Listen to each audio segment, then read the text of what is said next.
Now recognize the ranking member of the committee today. That's all right. Ms. Balint. Today.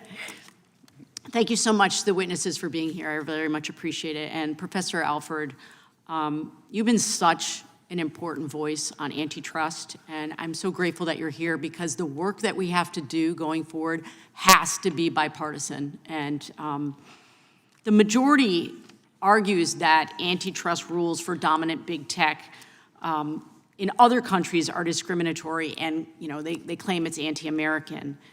And we don't have any jurisdiction over foreign countries. What this hearing is really about, and as my ranking member has said, is about trying to stop long-standing bipartisan efforts to hold big tech accountable. Professor Alford, does the EU's Digital Markets Act resemble bills that this subcommittee advanced in the 117th Congress? Yes, it does. There were a whole spate of bills, particularly in 2022, that address concerns about these different monopoly abuses in a whole variety of different sectors. Those bills were bipartisan in nature. They were voted out of committees, but with supermajority numbers.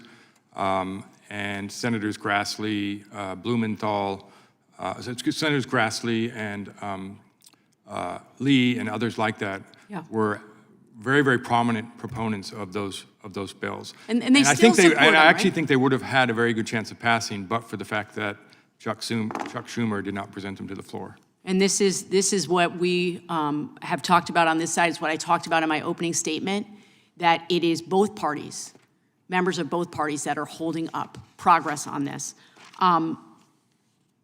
Does antitrust enforcement help smaller tech companies? Antitrust enforcement is critical to the success of small and medium-sized companies. If we do not have a way to bring enforcement actions against monopoly abuse, then the companies that are trying to compete with those big tech companies are going to have an incredibly difficult time to survive. So the central focus of antitrust is not protecting other competitors, it's protecting the American consumers. But obviously the American consumers want vigorous opportunities to choose between different products from different companies, and therefore to nurse to the benefit of the consumers when little and medium tech companies are thriving. And as you said, you referenced the Rasmussen poll, which is fascinating. It was conducted back in November. You had 69% of those polled saying they want the government to do more antitrust enforcement. Only 13% of those polled disagreed. This is what I'm hearing from my constituents, regardless of party. They feel like they're getting screwed over by big companies that do not have their best interests in mind. And given the framing of this hearing this morning, it seems like the majority would like foreign governments to stand down and not act, even when American tech companies break their rules. So let's think about the inverse of that. Should we only enforce our laws against U.S. companies, or should we also address bad conduct in the U.S. by foreign companies? Mr. Alford.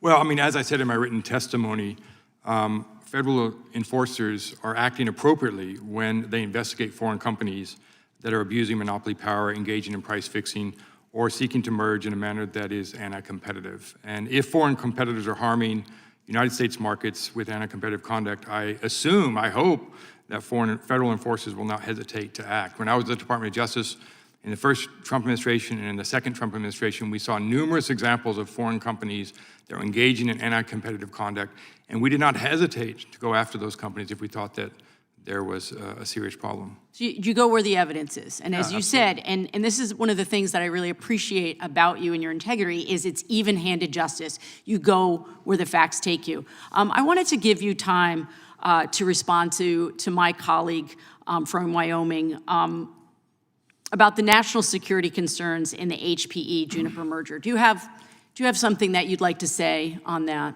Yeah, so it's interesting. The suggestion that this was really about national security is belied by the fact that it was never presented to the Antitrust Division as a serious argument. Obviously, it would have been the kind of thing that we would have considered had it been considered relevant. The Department of Justice right now in the hearings at the Tunney Act in California before the federal court have not mentioned, not one time, the national security argument. It's not even in any of the arguments. So they recognize that that's not the kind of thing that should have been a factor in the determination of whether or not to settle that case.